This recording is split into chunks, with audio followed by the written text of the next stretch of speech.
Alright, we're back. This time with Castlevania Lords of Shadow. Pretty interested on what they did here because we've been going pretty strong with Zoe 2 and Nano Breaker so far, so let's dig in and see how they did. But first, this is Combat Overview. In this series I go over the general controls, to the game's main mechanic or mechanics, who or what we use those tools on, and then seeing how it all comes together. Bit more in depth, but that's what I do. So Lords of Shadow was supposed to be the great comeback for the franchise. There were great handheld games up to this point to carry on the name, but with the return to home consoles, they wanted to go big with this action-adventure game. More adventure than action, I'll say, but let's see what we're working with. On next, we'll do direct attacks, and Y would do more wide swings to hit more than one enemy. Sounds similar to Nano Breaker, but it's not as layered or interesting, but it does this job.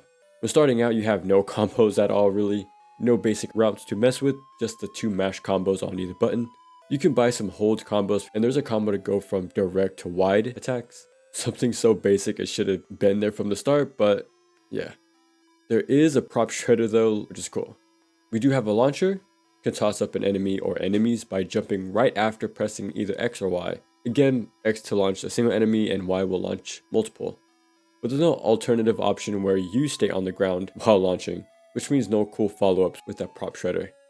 B will toss out our sub-weapons. We have daggers to toss, fairies that'll mildly inconvenience someone, an explosive crystal, and some more later on. They're okay. I really use them honestly. They don't have as much use to them like Ninja Blade sub-weapons or Nano Breaker or Zoe 2. They're not on that level of involvement, so sub-weapons are pretty forgettable. Pressing the right trigger will grab an enemy. It'll automatically go into this timed press QTE to instant kill. Similar to Wolverine, but your grab does not have as many follow-ups like Wolverine had, so it's pretty one note in comparison. For defenses, holding left trigger will block, you'll hunker down and it'll cover you entirely. But if you time and block correctly, you'll parry.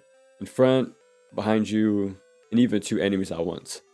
Then you have the options to follow up with either X or Y. Again, X to hit just that one thing, or Y to do some quick crowd control out of that parry. There's also some attacks while guarding. X to send enemies away, Y to punch the ground for a little crowd control, which I never use since you gotta stay still and charge it up, while a base attacks can do just the same thing, but in less time. A will have you flip over an enemy, but holding it will do this cool flame uppercut to launch them. But again, our base attacks can do this a lot quicker and efficiently. Some cool tools on their own, but never used since they require way too much time to set up. It doesn't help that your inputs feel a bit more delayed, creating the sluggish feel. You can cancel some attacks by guarding, but even that block is slow to come out, which means parries aren't too fun to get because it's not as responsive as you hope. Onto our HUD, got our health of course. Orange numbers is our currency for upgrades, and D-pad will swap between the sub-weapons. Now the 2 bars on the left and right side is the game's main mechanic of magic forms. Left is light and right is shadow. And pressing the left or right bumper will go into that form. While in light form, all attacks will heal you in exchange for that meter with each hit. In shadow form will increase your damage output. Again, using up a bit of meter for each hit. Now to refill them, killing enemies will drop 1 or 2 orbs that you can absorb with L3 or R3, whichever side you want, right? But they won't drop any when you kill them in a form. So you do need to be in a neutral state for them to drop orbs, which is not too bad. And now the final meter at the bottom is basically our momentum in the fight. So if we use different options and don't get hit, get parries, do little combos and all that, it'll build up. And once it's full, enemies will drop tons of orbs for every attack you land on them, instead of only getting orbs when they're killed. But get hit once and it will reset. So stay on top of everything to get more orbs constantly, which means you can go into your forms longer to help maintain that momentum in the fight. Pretty interesting little loop, but its execution overall is alright, and that's because who we gotta fight aren't too solid, they're just okay. And they have very little to no distinct audio or visual tells to them. They just kind of flail about. It's a cool idea, but doesn't feel fun to play around with because the enemies don't give an enjoyable back and forth. And again, with the already meh feeling controls. Alright, well, speaking of enemies, I'm gonna just brush over them real quick. So we have little goblins, some that even toss grenades at you. You can't parry it if you can see the small object against very dark background. You can grab it off the ground and toss it back, which is pretty cool. We have big spiders that'll either leap at you or shoot webs or poison you, and boars that'll rush you down. Now looking at the starter roster, like me, you're probably thinking that these enemies don't read as Castlevania at all. Medusa heads, Valkyries, zombies, skeletons on motorcycles. There's nothing too stand out or any classic enemies that usually make an appearance. And we don't see some basic ghouls way later into the game, which seems kind of backwards. And the bosses are alright, they're just okay Shadow of the Colossus fights that aren't as fun to figure out.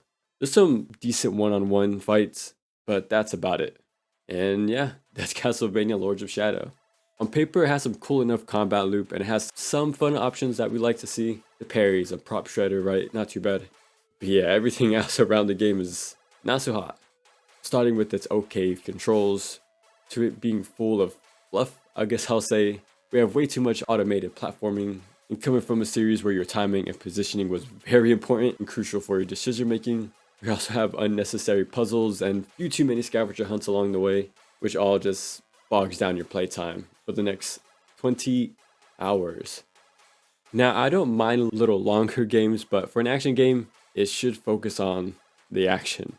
At least put a bit more effort into it than what they did here. And comparing the slow, drip-fed design from Lords of Shadow to what we just saw in Zoe 2 and Nanobreaker, there were tight, well-packed experiences with fun ideas that only took a third of the time to finish, and has way more emphasis on its combat. One thing I'll give Shadow some props for is this cool upgrade screen for its moves, which I like. But yeah, gameplay itself just doesn't feel fun to control, and the pace is just slow overall. Plus the questionable settings from swamps, jungle ruins, and temples to start the game off just doesn't read as Castlevania to me either. No graveyards or just any kind of spooky outside areas to begin with. Now you can say it's for lore reasons, but look at Castlevania Legends on Game Boy and Lament of Innocence, both origin stories where they took place a tiny bit before or right at Dracula's castle. And worst of all, the enemies and bosses aren't too good either. They really don't pay homage to universal monsters. You just get goblins, boars, overgrown rats, and bugs. There's actually sections where this little thing will give you the Samus treatment, taking away all your tools, which means you can't even use relics and some upgrades you bought, losing both key mechanics and a portion of your moveset midway through the game. How is that supposed to be fun or interesting? And it's only 10 hours in, halfway through the game, till we finally get to a castle setting and fight ghouls and vampires right before going into a scavenger hunt again. It's a little too late at this point, and honestly I'm surprised I didn't see a title card here too. Like, if the direction was different, I can only imagine what a AAA Castlevania game could have looked like, with a more gothic horror inspired theme. But here the whole game has this fairy tale lean to it instead, from the storybook opening to the little fairy dust sprinkle sound effect to go along with it. The theme on its own is fine, but from top down is not Castlevania. We don't have a cross or axe to throw, but fairies and magic crystals. And the final boss is the devil, not Dracula, the key antagonist since the beginning, but here it's someone else. And yeah, I know why. So as some random fairy tale action game, it's whatever, it's fine. But as a Castlevania game, it's pretty lacking, to put it nicely. And even as a Konami action game, it doesn't have interesting combat like Zoe 2 or Nanobreaker. We don't have those hype cutscenes, memorable character designs, or even a rival to test our skills along the way. So all around, it just falls short in a lot of ways in comparison to what came out on the PS2. In the end, Lords of Shadow just spreads itself thin and outstays its welcome, which really sucks to see that they kind of forgot what made Konami action games so good back then.